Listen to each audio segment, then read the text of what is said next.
Hey everybody, Tox here from critshappen.com. Thanks for watching and welcome back. Today we're going to do an overview of some gameplay of a very interesting game called Firefly Shiny Dice. And for those of you that don't know, I am actually the designer of this game along with my son Zach. It was brought up by Upper Deck, released at Gen Con as a pre-release and then just recently on store shelves. And I just wanted to take some time and go through a little bit of the gameplay overview so that everyone can have a little bit of expectation around the game itself. This is not your average run-of-the-mill dice game. This is a much different experience for Press Your Luck dice games. It's one that is designed to be a little harder, be a little more challenging, and put you in a position of feeling like you're in the Firefly universe, having to deal with the challenges they did, but also offering you rewards for being able to complete those tasks. So let's jump to the table, we'll show you some of the gameplay overview, and then we'll come back and I'll give you my final thoughts. Alright, we're at the table and we have Firefly Shiny Dice set up. Let's walk through a little bit about what you see out here and we can tell you a little bit about this. So the first thing is there are player screens. Each player is going to get these unless you're playing solo.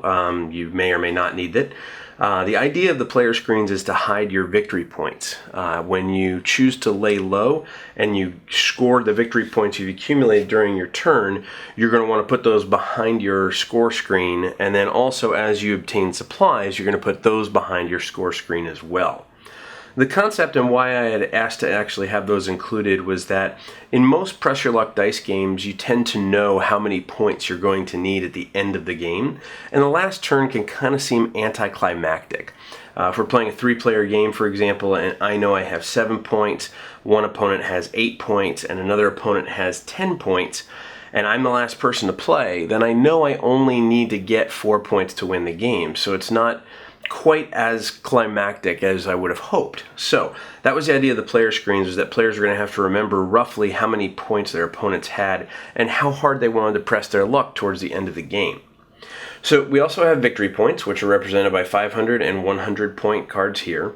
We have supply cards at the top. Now, I'm not sure if this was intended from Upper Deck or not, but I think it's actually kind of a nice little addition, is that originally I had in my design that these were tokens, not cards. But what you have is you basically have a card with 1 supply box, a card with 2 supply boxes, and a card with 3 supply boxes. I have seen people use each one of these cards as a total of 3 supplies. So in other words, this one card is 1 supply. But I've also seen people say, hey, there's 1 box, 2 box, and 3 boxes. So why don't we just count this as 1 supply, this is 2 supplies, and this is 3 supplies. I think that's kind of cool. So if you want to do that, definitely feel free to go ahead and do that. So let's talk a little bit about the play area. This is where all the action is pretty much going to be happening. So let's move some of the dice off and then we'll talk about what's out here. So each game comes with 2 play mats. You're going to have an area for Serenity, which is going to represent the dice you're going to be able to use to defeat the bad guys. You're going to have a KO pile. That's bad when things get KO'd. You're going to have a cargo hold, which is kind of like a temporary put off to the side kind of place. You have supplies, which are the little yellow canisters. We'll talk about those in a second. Then you have spots for Nishka, Saffron, and Badger. Now, of the dice that you get 3 passenger dice, and you get 7 outlaws or brown coat dice. These 10 dice represent your crew. Then over here, we have 5 different faux dice, or as I always call them affectionately, bad guys. You have Nishka, you have Saffron, and you have Badger. And each one of them are going to have different abilities throughout the game. The crux of the game, though, being a Press Your Luck dice game, is that you're going to use your good guys to defeat the bad guys. And if the bad guys have different number of dice rolled, for example, this would be a Nishka with 1 health, this would be a Saffron with 3 health, and this would be a Badger with 1 health as well. Different dice face are going to have different abilities to deal damage, allow you to re-roll and gain some points and different things like that. And you're going to be using these to defeat the bad guys. In addition to all this, there are mission cards. Now, these are sleeved with Legion sleeves that are the Serenity sleeves. These are not part of the game. They are extra, but they are really good looking, and I thought I would show them off, and I think they fit quite well. So why don't we jump in, we'll take a turn, and we'll walk through each of the steps and how everything goes. This is what I like to call a two-turner, meaning that it usually takes about 1 or 2 turns to start to realize how everything is interacting, because there is a lot. You have different dice face on each dice, and each one's going to do something different. The back of the player screens will show you what they do. This is kind of wordy and verbagey, but it does go through and show you everything that's needed. And really, as you play 2, maybe 3 games, you're not really going to need to reference back to that too much, because the characters start to become very familiar. If you are familiar with the Firefly universe, then hopefully you'll see some things of the abilities that interact the way you would hope that characters would interact. One of the more challenging things inside of a dice game, especially with an IP like Firefly, is how do you take someone who is so loved and so cherished, like any of the characters from Firefly, and pull out their personalities and pull out their attributes from just a simple die face. That's not always very easy, and it was challenging, but we feel that it came out pretty well, so we'll go through and walk through each one. So the game is broken down into 3 steps. The first is get a crew, which is where we're going to roll dice. The second is get a mission, which is where we're going to roll over a mission card. And the third is called Misbehave, which is where you're going to use your good guy dice to defeat your bad guy dice. So let's go through. Each step does have some subphases, so we'll walk through what each one does, and we'll kind of talk to some different points about it as we get to each one. So the first thing in step 1, get a crew, is you've got to roll all 15 of your dice. So let's go ahead and roll all 15 of these dice and see what we get. Okay, so we have a good smattering of a lot of different things. We have a Nishka, we have 2 Badgers, we have 2 Saffrons, and we have a lot of different crew members, which is really, really good. So we'll put all of our good guys into Serenity. I always like to put the ones that are the same next to each other so we can take a look. So it looks like what we have right now. We have a Supply die, we have a River Tam die, we have a Simon Tam die at the top here from the passengers. We have 2 Kayleys, 2 Janes, 2 Mals, and a Wash. And then over here on the bad guy side, we've got a Nishka with 1 health, a Saffron with 2 health, and a Badger with 2 health as well. So the first thing you do is exactly what we just did. Lock all of your bad guys, all of the foes get locked in their respective area. The second thing you do is you lock supplies into the supply area. So since we have a supply die, that has to go into this area. And then the final thing you do is put all of your good guys into Serenity. So all that is set up and ready to go, and we're ready to jump in. So after you've rolled your dice and after you've put every die into its respective correct area, the next thing you have to do is choose to re-roll. Now, re-rolling is interesting because you have 2 different options here, with Wash and with River. Wash allows you to re-roll him and another crew die. River allows you to re-roll her and another bad guy or a foe die. Now, Nishka, Saffron, and Badger are kind of ranked top to bottom in terms of how deadly they are. If anyone remembers the show, you know Nishka was a gangster and was a guy that was pretty rough in terms of how he handled people. Saffron was more of a manipulator, but could still be quite a hindrance to the crew. And Badger was a guy who was very opportunistic. So what I might look at is go, well, I want to re-roll River and I want to re-roll Nishka. So I'll do that. And then I will re-roll Wash and I will re-roll, let's say, a Kayley. I have 2 Kayleys, 2 Janes, and 2 Mals, so I don't necessarily need all of them right now. So you have to make your decision to re-roll everything at once. I can't choose to re-roll Wash and Kayley and then choose to re-roll bad guys depending on what I get. You've got to make all your decisions all at once. So I'm going to go ahead and re-roll these. We'll see what we get. Alright, so I got 2 more supplies, which get pushed into the supply area. I unfortunately re-rolled my Nishka and kept my River, so I didn't get much of a change on those. So now we've rolled our dice and re-rolled our dice. The next thing we have to do is check for any bonuses. So the first thing is if we've rolled 4 of a kind of any foe, then all other players discard 100 victory points. So we haven't. We've rolled 2 Badgers, 2 Saffrons, and 1 Nishka, so that can be passed. If we rolled 5 of a kind of any foe, then in addition to all other players discarding 100 victory points, then my turn would be over immediately. So 5 in a row of a bad guy is really, really bad. Hasn't happened, so we don't have to worry about that. All the crew dice are back in Serenity, and now we have to look at a team bonus. The team bonus is if you have at least 4 different outlaws, the team gets to immediately do 1 damage to any foe. The supply dice, note, do not count as outlaws, and that's very important. So I only have 3 outlaws. I have a Mal, a Jane, and a Kaylee. So even though these are extra dice, they count as the same person. So I only have 3 outlaws, so I'm not able to add a team bonus as well to that. Had one of these stayed, let's say I rerolled and got a wash, or if I got a Zoe, or if I just chose not to reroll a wash, I could have then applied that bonus. So if you ever have 4 or more different types of outlaws, you're able to deal 1 damage to the bad guys, to the foes, immediately during that step. So after we have all of our dice set up, the next thing we do is we have to get a mission. To do that, we simply flip over the top card of the mission deck. This says, Zoe, why do I have a wife? That's the name of the mission. There's a couple of things you want to look at with a mission. The first thing is the dice face needed to complete it. This is good because I have 2 saffrons, and there are 2 saffrons that I'll need to be able to complete it. The next thing is I want to look at what my reward is if I complete it. Well, this one doesn't necessarily have a reward, but it says, if you are defeated this turn, then you gain 2 supplies. Okay.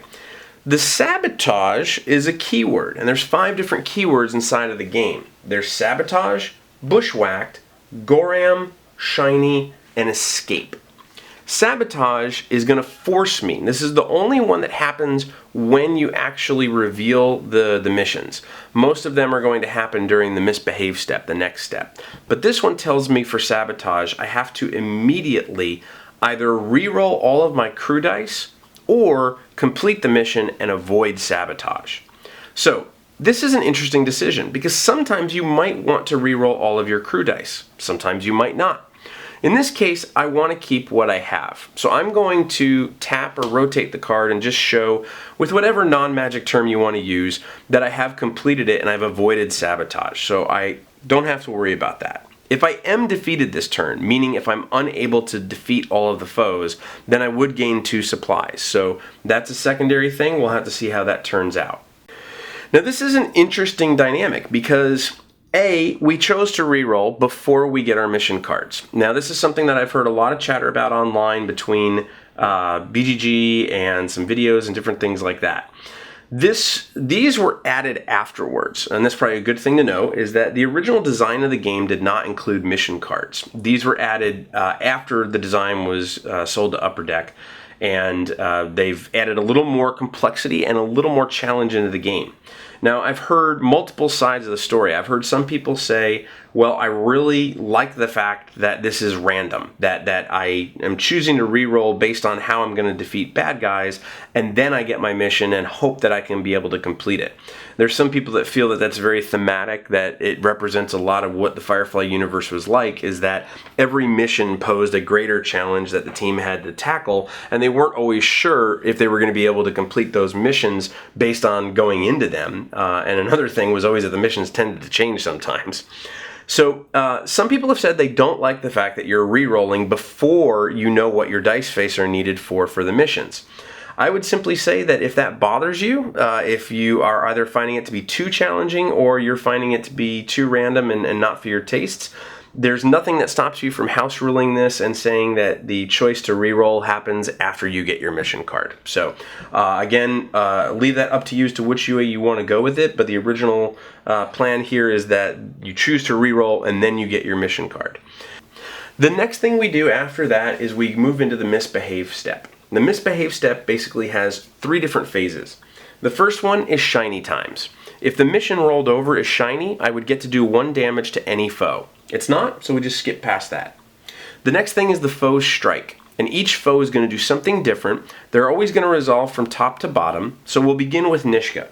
Nishka tells me I need to KO 1 crew dice at my choice if he exists. It doesn't matter how many dice I rolled, whether there's 1 Nishka or whether there's 4.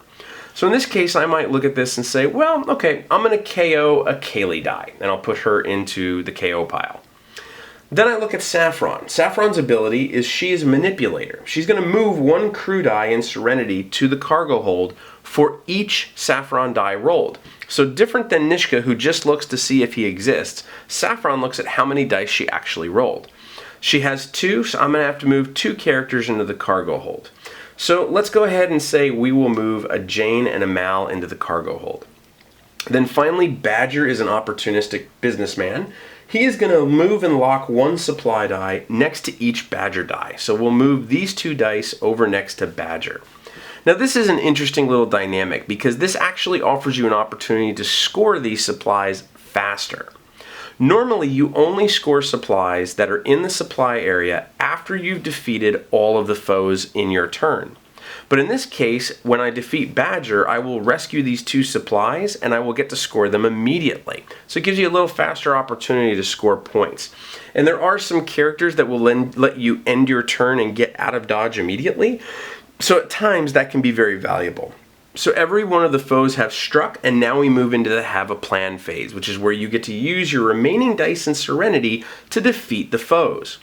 Now this started off really good. We had 15 dice, we had 10 good guy dice, but suddenly I'm down to only 4 good guy dice between my crew and my passenger, or my passengers and my brown coats, and I've got to figure out a plan here as to what I'm going to do. Now, as I said, each die face does something different, and the back of the screens will go into that, and then it's also in the rule book as well. Essentially, what I need to do here, though, is I need to defeat some people here. So, I'm going to use Mal. Whenever you use a die, you have to KO it. I'm going to KO Mal, and I'm going to deal 2 damage to Saffron, because that's one of Mal's abilities. Whenever you defeat a foe, you're going to put 100 victory points into your temporary score pool. So, I've defeated Saffron, that's really good. The next thing I want to do is I'm going to use Jane, and he gets to deal 2 damage to any one character. I can't divide his damage, so I can't deal 1 damage to Badger and 1 damage to Nishka. But I will deal 2 damage to Badger, and I'll put another 100 points in my victory, in my temporary score pool. And then I will score these 2 supplies and put them in my cargo hold. So I will take 2 supplies, I would put that behind my player screen. At the end of the game, supplies are worth a value of 2 to 1. So they are, every 2 supplies are 100 points. So that's an automatic 100 points I've gotten regardless of what happens right now. Now, the final 2 people I have are River and Simon Tam. Simon has an ability that says to move 1 Kaylee from the KO pile to Serenity. So maybe I want to do that. I will KO Simon and I will bring Kaylee back. That's his power called Adoration.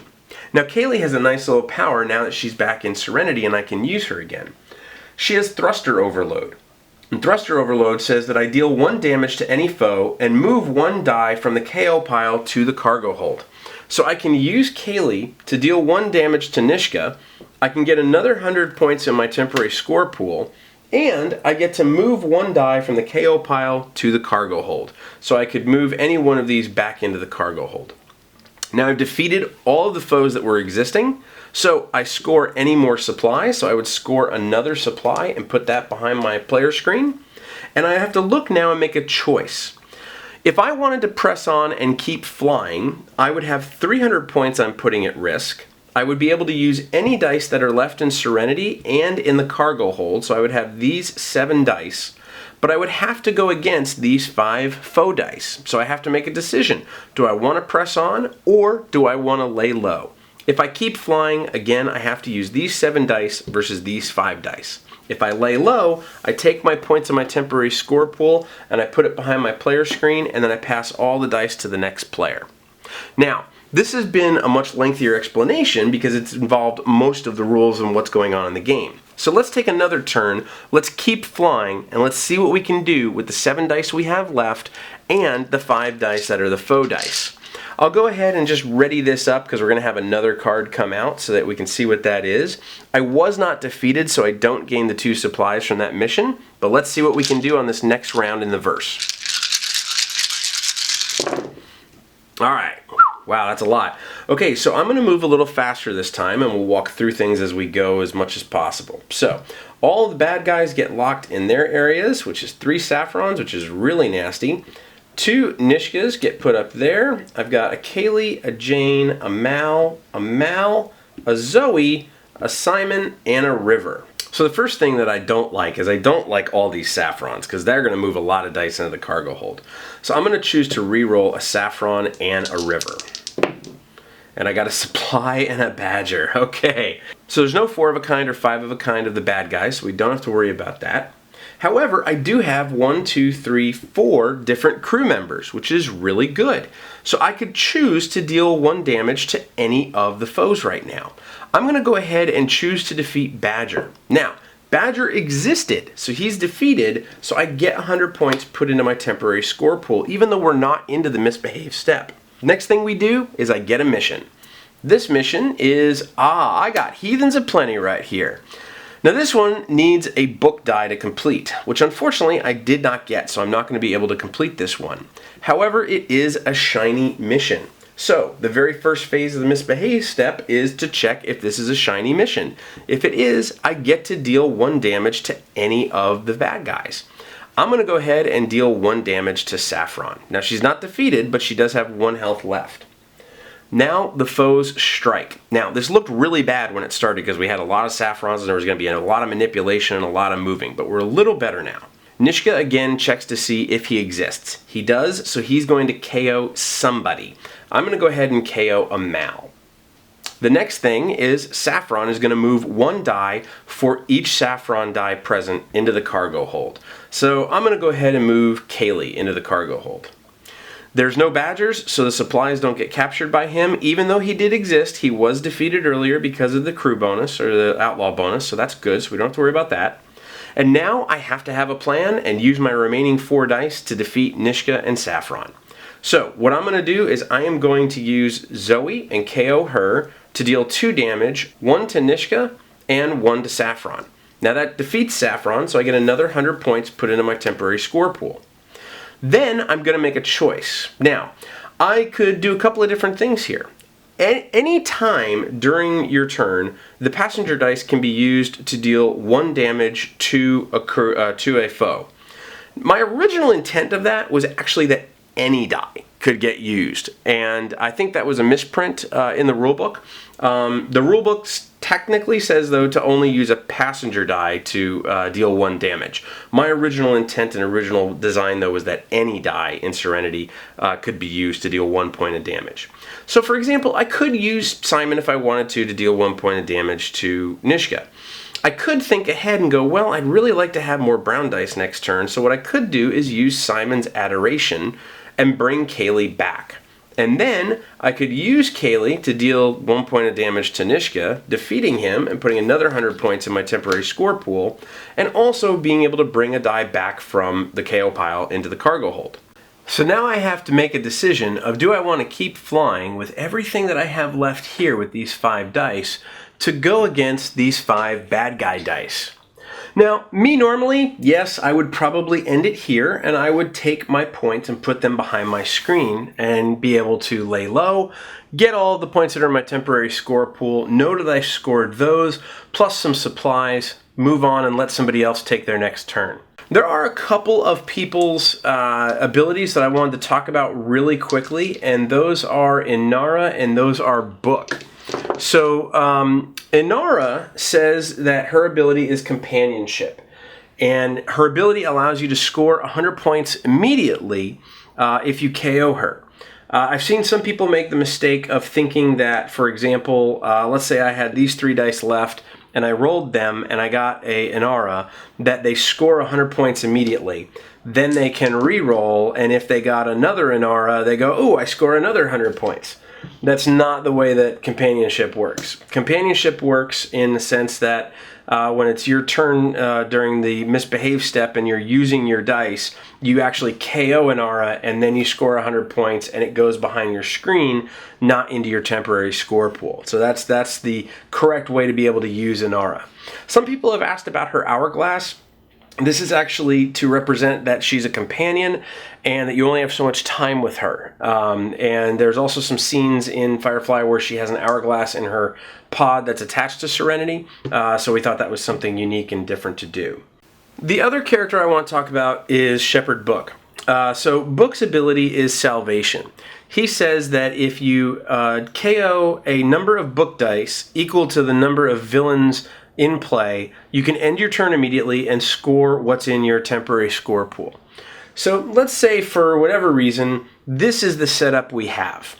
I could use Zoe to deal 2 damage to Badger and add 100 points to my score pool.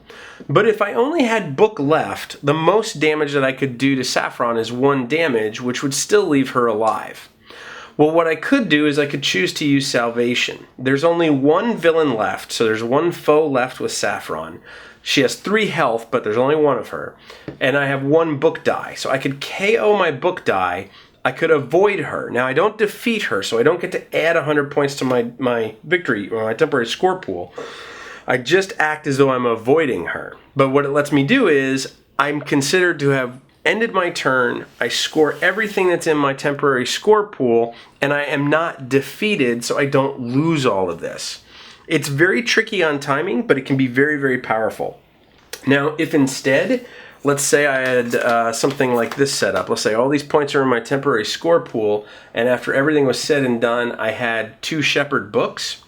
While yes, I could use 2 Shepherd books to defeat Badger by having each one deal 1 point of damage to Badger, I would end up KOing them and I would still have Saffron. I would be defeated, so I would lose my points. Whereas in this case, I have 2 book dice. There are 2 foes in play, so I could KO both books and be able to escape from them. Now, I'm not gaining any victory points again to my temporary score pool, but I know that I'm getting what's in there and I'm not losing any of it either. So I hope that helps explain a little bit about Book and about Inara, when they get used and how they get used. The one final thing that I want to talk to you about is more an extra thing than actually the game.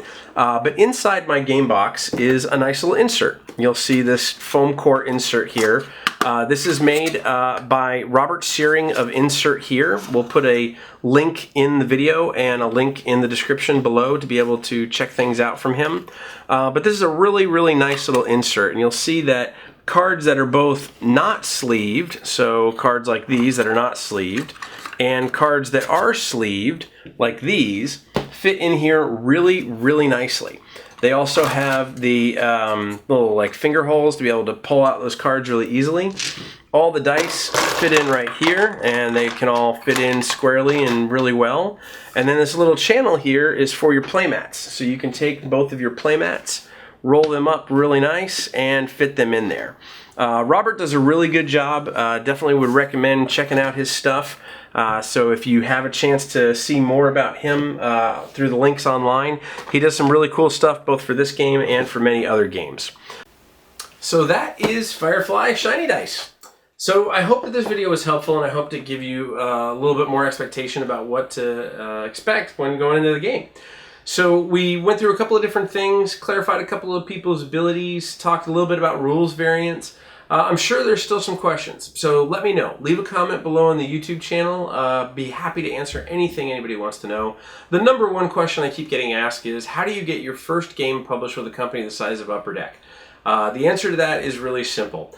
A little bit of luck, good timing, and a lot of preparation. And the preparation is the key thing. So let me know. Leave a comment below on the YouTube channel. Of course, you can chime in on Facebook and Twitter by searching Crit-Tappin', or you can find us at our homepage at Crit-Tappin.com. But until I see you next time, thanks so much for watching. Keep rolling those dice, and we hope you're the best in the verse.